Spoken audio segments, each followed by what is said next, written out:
Hello மக்களே, welcome to Delhi talks. Is happy weekend அப்படின்னு caption போடலனாலும் ஹாப்பி வீக்கெண்ட்னு சொல்கிற மாதிரி தான் இருக்குது. நம்ம சுவாமி அவர்களுடைய ரீசெண்ட் இன்ஸ்டாகிராம் போஸ்ட் இஸ் ரொம்ப பியூட்டிஃபுல்லான 2 பிக்சர்ஸ் வந்து ஷேர் பண்ணி பார் ஃபார் த கோர்ஸ் அப்படின்னு ஒரு கேப்ஷனுமே கொடுத்துருக்காங்க. அண்ட் சாங் வந்து ஓ சென்யோரேட்டா சாங்கு. அடடா பிரம்மன் புத்திசாலி அவனை விடறான் அதிர்ஷ்டசாலி அப்படின்னு சொல்லிட்டு ஒரு மாதிரி ஹாப்பி மோட்டை தான் இந்த பிக்சர்ஸ் அண்ட் போஸ்ட் வந்து ஷேர் பண்ணியிருக்காங்க போல். பார் ஃபார் த கோர்ஸ் அது வந்து ரொம்ப இங்கிலீஷ் நாலேஜ் இருக்க பர்சன்லாம் ஈஸியாக புரிஞ்சுப்பீங்க. ஸோ எனக்கு வந்து ஏதோ ஓரளவுக்கு புரிஞ்சிச்சு. எல்லாமே வந்து நார்மலாக இருக்குது அப்படின்ற மாதிரி மீனிங்கில் தான் நினைக்கிறேன். ஸோ எக்ஸாக்ட் மீனிங் இதுவாக இல்லைனா நீங்கள் வந்து எனக்கு சொல்லுங்கள், நானுமே தெரிஞ்சுக்கிறேன். பட் எனிவேஸ் அவர் போடுற கேப்ஷன்ஸ்லாம் வந்து எப்படி சொல்கிறது, ரொம்ப எக்ஸ்ட்ராடினரி இங்கிலீஷ் நாலேஜ் இருக்கவங்களால தான் புரிஞ்சுக்க முடியுது. ஈவன் எனக்குமே இங்கிலீஷ்லாம் ஓரளவுக்கு புரியுங்க. பட் இவர் போடுறதெல்லாம் மட்டும் என்னால் புரிஞ்சுக்கவே முடியல. ரொம்ப நேரம் எடுத்துக்குது.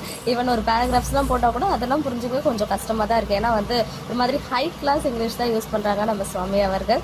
இந்த பிக்சரை நம்மளுடைய ஃபேவரட் ஃபோட்டோகிராஃபரான அரவிந்த் ஐயர் அவர்கள் தான் வந்து கேப்சர் பண்ணியிருக்காங்க. பிகாஸ் அவங்களுடைய இன்னொரு இன்ஸ்டாகிராம் சேனல் இருக்குல்ல, ARR ஃபோட்டோகிராஃபி, அவங்களுடைய பிக்சர் அவங்களுக்கு தான் வந்து பிக்சர் கிரெடிட்ஸ் கொடுத்துருக்காங்க.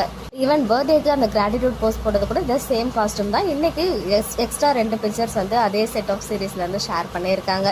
ஸோ இன்ஸ்டாவில் இல்லாதவங்களுக்காக இம்மிடியேட்டாக இந்த போஸ்ட் அண்ட் வீடியோ. ஓகே மக்களே, நெக்ஸ்ட் வீடியோவில் மீட் பண்ணுற எக்ஸ்க்ளூசிவ் அப்டேட்ஸ்க்கு மறக்காம நம்ம யூடியூப் சேனலை சப்ஸ்கிரைப் பண்ணிக்கோங்க.